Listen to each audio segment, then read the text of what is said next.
여러분 안녕하세요. 정가병의 쉬운 경제 이야기입니다. 오늘은 제가 장충동에 있는 어느 커피집에 왔어요. 오후에 커피 한 잔 어떠세요? 이 커피 한 잔에 숨어있는 비밀 몇 가지를 여러분하고 나누려고 합니다. 한 모금에 보고 싶은 사람이 생각나고, 두 모금에 내 안에 그리움으로 적고, 세 모금에 그 사람이 곁에 와 앉는다. 그게 커피라는 것을 사람들은 모르고 있다. 이 윤모영 시인이 쓴 커피에 대한 시입니다. 여러분, 이 커피가 어디서부터 온 줄 아세요? 커피의 출생지. 제가 1988년에 우리나라 올림픽이 열린 해라 연도를 잊어버리지 않습니다. 에티오피아를 갔었어요. 자, 아프리카에 있는 최빈국이죠. 그 나라의 수도가 아디스아바바인데 해발 2,400m나 돼요. 그리고 적도 근처에 구도라서 1년 사시사철 기온이 한 20도에서 몇 도 오락가락하고 날씨가 너무 좋아요. 그런데 해발 2,400m라 공기가 부족해요. 공항에서 나눠주더라고요. 절대 뛰지 말라고. 그래서 이 에티오피아 출신의 마라톤 선수들이 많습니다. 거기 오래 살면은 허파 꽈리가 커진다는 거예요. 공기 흡입량이 많아진다는 거예요. 그런데 거기에 제가 아프리카 나라들의 경제 발전을 위한 어떤 유엔 회의가 있어서 초청돼서 갔었는데, 주말이 되니까 휴양을 간다고 가더라고요. 그 어디로 가나 봤더니 공기가 많은 데로 저 산 아래로 내려가요. 그런데 한참 가면은 코페라는 동네가 있어요. 코페라는 동네. 이 커피가 거기서부터 나왔대요. 그러니까 많은 이론들이, 학설들이 있지만은 에티오피아에서 믿는 커피의 처음 출발은 이런 거예요. 거기가 초원이 많거든요. 그 목동에 이제 양들을 치고 있었어요. 그 오후 시간이 되면은 양들을 좀 재우고 쉬게 하는데, 어떤 양은 그냥 펄펄 뛰어다니고 잠을 자지 않는 거예요. 목동이 귀찮기도 하고 말썽 부리는 이 양을 보고 얘가 왜 그러나 하고 관찰을 유심했어요. 그러니까 얘가 어느 작은 나무에 붉은 열매, 체리 같죠? 커피 열매가. 붉은 열매를 얘가 양이 먹는 거예요. 근데 그걸 먹은 양은 잠을 안 자고 막 돌아다니는 거예요. 그리고 목동이 어느 날 자기도 먹어봤어요. 그랬더니 역시 정신이 맑아지고 기분이 좋고 혼자서 슬금슬금 먹기 시작한 거예요. 그게 이제 커피의 원래 시작이라 이렇게 얘기합니다. 근데 여러분은 행복하신 거예요. 저도 행복하고요. 예전에 커피는 귀족들만 먹었어요. 중세까지도. 그러다가 이제 에티오피아가 원래 오래된 기독교 국가들이거든요.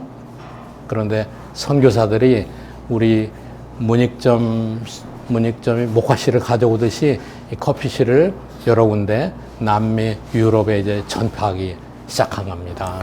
자, 이제 에티오피아의 커피가 그 당시에 유럽과 아시아를 연결하는 가장 상업이 활발했던 나라가 터키였는데, 터키로 넘어가게 됐어요. 그런데 어느 나라나 처음 수입되는 거는 어때요? 상류사회에서 즐기죠. 그래서 터키에서도 상류사회에서 커피하우스가 유행했었어요. 그런데 여러분 놀라지 마세요. 커피가 부족하면은 그 당시에 터키에서는 이혼 사회가 됐다는 거예요.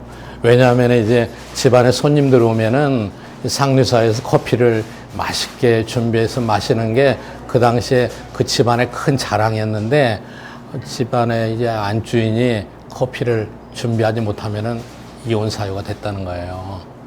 그런데 이제 이게 이태리로 가가지고는 어떤 일이 있었느냐. 커피는 어때요? 색깔이 까맣잖아요. 그리고 터키는 기독교 국가가 당시에는 아니었거든요. 그러니까 이제 이 기독교인들이, 천주교인들이 교황한테 탄원을 냈어요. 저 이교도들이 마시는 까만 잔들을 이거 이태리에서 다 마시는데 이거는 잘못된 거다. 이거는 큰일 난다. 악마의 물이다. 그래가지고 교황이 그 당시에 클레멘테 8세였는데 클레멘테 8세한테 이거를 금지시켜달라고 탄원을 했어요. 근데 이 교황이 이 탄원을 심사하면서 본인도 한번 마셔봤어요. 너무 맛있는 거예요. 그러니까 이 탄원을 무시하고 지금부터 커피를 마시는 것은 기독교의 신자로서 당연히 할 수 있는 일이고 앞으로 커피는 기독교의 음료라 이렇게 지정을 해버렸습니다. 그 교황도 대단하세요. 그 많은 사람이 탄원을 냈는데 커피에 반해가지고 그렇게 됐다는 게 참 대단한 일이죠. 자, 그 다음에 이제 어디로 가느냐? 18세기 초에 독일로 건너갑니다. 독일을 거쳐서 이제 유럽 전역에 확산되는데 그때 또 어떤 일이 있었느냐면은 의학계에서 커피를 마시면은 여성이 임신을 못한다고 발표를 했답니다. 이 불임을 가져오는 이 커피가 돼버린 거예요. 그래서 많은 상류 사회에서 커피를 원하는 사람들이 이 커피를 못 마시는 것에 대해서 굉장히 안타까워했어요. 어떤 집안에서는 커피를 막 단속하기도 하고 이러한 시대적인 배경을 주제로 나온 바흐의 커피 칸타타가 있어요. 여러분 들어보신 적 있었어요? 커피 칸타타. 이 내용은 커피를 못 마시게 하는 아버지를 설득하는 딸의 노래입니다.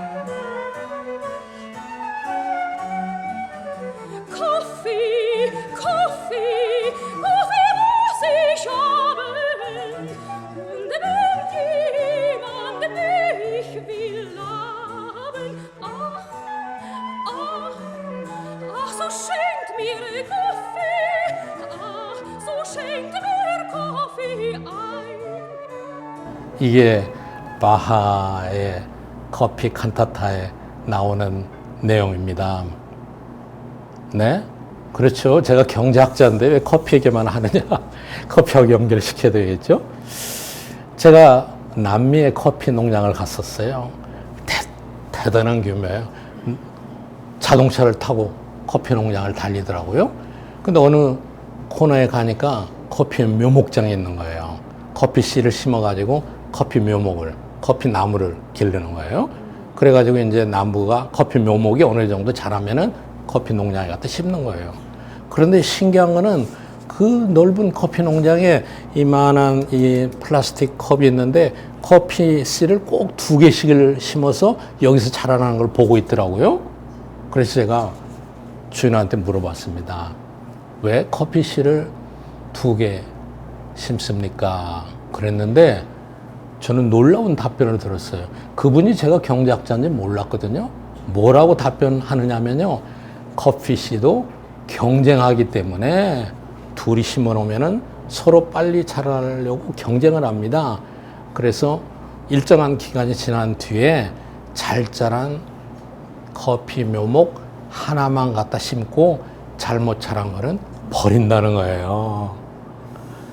자, 여러분, 커피 씨에도 경쟁의 원리가 숨어 있습니다. 여러분, 요즘 우리가 물질적으로 풍요로운 세상을 누리는 거, 뭐 어려운 부분도 있고 소득 배분이 좀 잘못됐다 이런 많은 비판도 있지만은 대한민국은 물질적으로 단군 이래 가장 풍요로운 시대에 살고 있습니다. 얼마나 좋은 상품들이 많습니까? 그게 모두 무엇 때문에 이루어진 거냐? 시장의 경쟁이죠. 경쟁이 없는 제품은 역시 발달하지 못합니다. 여러분, 삼성과 LG가 경쟁하니까 좋은 가전제품이 있잖아요. 자동차, 시장의 모든 제품은 경쟁을 통해서 기업은 비용을 적게 하면서도 가장 좋은 제품을 생산합니다. 소비자도 역시 시장에서 값이 저렴하면서 가장 좋은 제품을 선택하려고 해요. 시장에서 소비자나 생산자나 모두 경쟁을 하는 것이죠. 이 커피 한 잔 속에도 경쟁의 비밀이 숨어 있습니다. 여러분, 오늘 오후도 예전에는 귀족이나 즐길 수 있었던 이 맛있는 커피를 한 잔 하시면서 시장 경제가 왜 이렇게 발전했느냐 한번 생각해 보시죠. 정가병의 쉬운 경제 이야기였습니다.